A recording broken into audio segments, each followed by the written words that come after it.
Ladies and gentlemen, hey, hi, how you doing? Welcome back to the channel. Thank you so much for stopping by. Today with the final Season 5 update in Warzone and Modern Warfare 3, we ended up getting our last new Aftermarket part update for this season, and it was one that was actually delayed from last week in the form of the JAK Devastators. Now this is the Akimbo Reclaimer 18, aka the Akimbo Spaz 12. Now if you played COD back in the day, you may recall the Akimbo Spaz 12 was quite a fun setup to run around with. So obviously a lot of hype, a lot of anticipation going into this particular aftermarket part, and today I wanted to discuss if the Reclaimer 18 with the JAK Devastator conversion kit on there is actually worth using, because having gone through, having unlocked this, having tested it, it's an interesting one to say the least. But first things first, going about unlocking this, of course, is via the week 8 challenges. Now, personally, I did 5 of these to get these unlocked in one match of multiplayer. I went through, I did 20 operator akimbo kills. I used the akimbo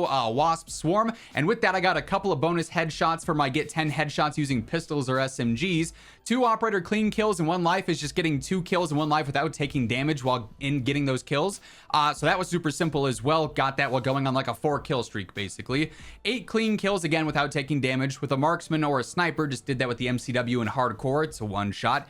Then 15 kills while ADSing a shotgun. Did that in hardcore as well. So one match was able to get all of those completed. I thought those were super straightforward. Zombies also has some pretty easy ones. 150 akimbo kills, 250 critical kills with a pistol, 10 kills without being hit, 200 kills while ADSing a shotgun, 100 kills after reloading with an assault rifle. Those are pretty straightforward. In Battle Royale, they're pretty easy, but they will take a bit more time to complete because 4 of these do require you to loot 20 caches in a specific region of Urzikstan. But placing in the top 10 3 times, pretty easy. You can spam contracts and plunder. You can get 5 kills or assist and plunder. I actually accidentally completed this one as I was testing with gameplay of the Spaz 12. But that said, let's talk about the akimbo setup here and whether or not this thing is actually good. So when you unlock this, you'll see this changes a lot of properties on the weapon itself. You get better sprint to fire, better swap speed. It actually ends up hurting your hip fire, ironically enough, as it is a hip fire only weapon build. It ends up hurting your range, and then the damage a decent bit, and the rate of fire a ton, which ultimately results in, at times, this thing feeling pretty good.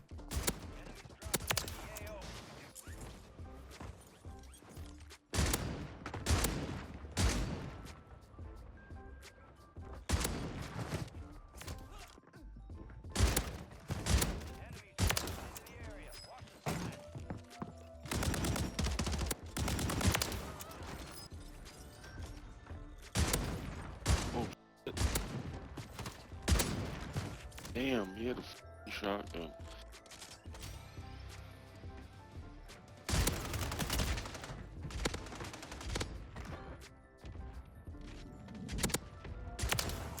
And at other times, this thing feeling absolutely awful.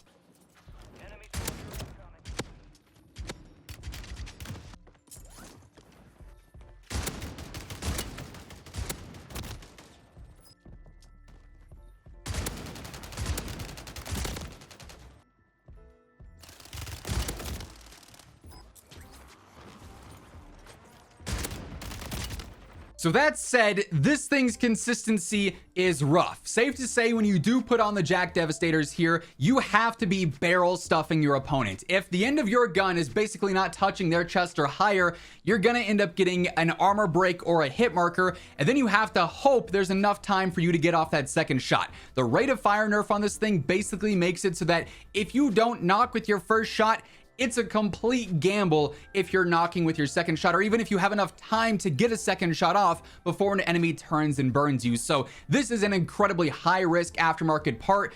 And admittedly, you guys know I keep it a buck here. We're never gonna say, hey, this weapon's crazy good when it's not.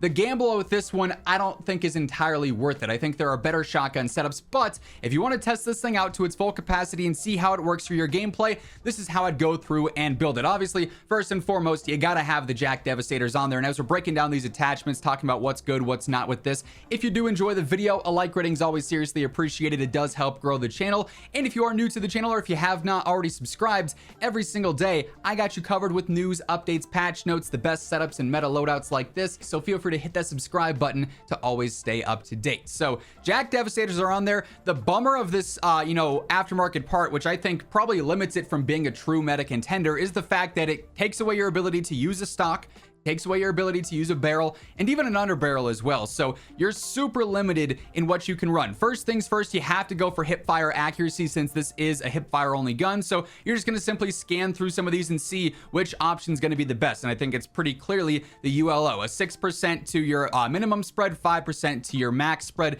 not doing anything else other than hip fire and tac stance accuracy, tac stance being irrelevant. You can also do the same thing with your muzzles as well. You can scan through all these really quick and just see what's going to end up changing green on that hip fire spread, and the Bryson choke ends up doing the most here. Now, it hurts your ADS speed, that's irrelevant. The recoil does not really matter here either, so you're getting basically better spread and better hip fire spread as well through one attachment. That's probably the most important one on this setup. And then you're stuck with only an ammo upgrade and then a rear grip upgrade, and unfortunately none of these rear grips help out with hip fire, so instead you might as well go for one that helps out with the sprint to fire speed. So I went for the center mass grip tape. Again, it hurts control, not really all that relevant in this case, so you don't really care about that. And then you have 4 out of 5 attachments. All that's left realistically is an ammo upgrade, but quite frankly, I don't think any of these are that worth it. You could try Dragon's Breath, and at least you'll get a burn effect on enemies, but it's going to kill your velocity even more. And what I think is incredibly funny about this to begin with is that the velo is so bad, the range is so bad on this, that I can't even hit this first dummy 10 meters away when I'm in the firing range. So you probably don't want to hurt the velocity any more than you have to, hence why I'd probably avoid Dragon's Breath ultimately. The slugs you don't want to be using whatsoever here because it's going to require insane accuracy for it to hit. And then bolo shells, yes, it helps out that hip fire spread some, but again, you're hurting the velocity. So even if we put these on, we're going to have a hard time hitting that first dummy. Like you can see, I'm aiming right at it and there's no connection there. So again, I don't think that's worth it at all. So you end up with a meta build. Technically, this is the best build for it, even though it's not a true meta contender, I'd say.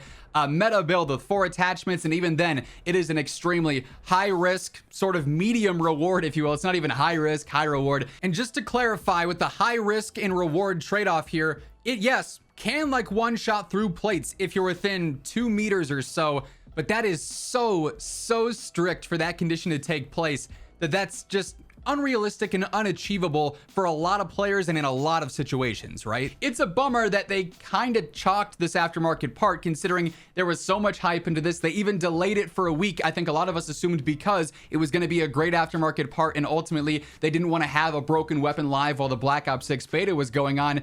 And yet we have a build here that even at its best is incredibly difficult to find success with. So a bit of a bummer setup here, but alas, that is the best build for the JAK Devastators Akimbo Reclaimer 18. If you want to mess around with it, have your fun with it, but ultimately, I'd say it's definitely not a true, even shotgun contender right now. Ideally, it gets buffed though, and maybe it becomes a bit more useful. We'll have to wait and see. If you want to guarantee you're always up to date with all meta updates, weapon updates, and everything else going on in COD, be sure to hit that subscribe button and turn on those post notifications. And if you enjoyed the video, a like rating would be seriously appreciated. But once again, thank you so much for tuning in, and until next time, take it easy, have an awesome rest of your day, and I'll catch you later.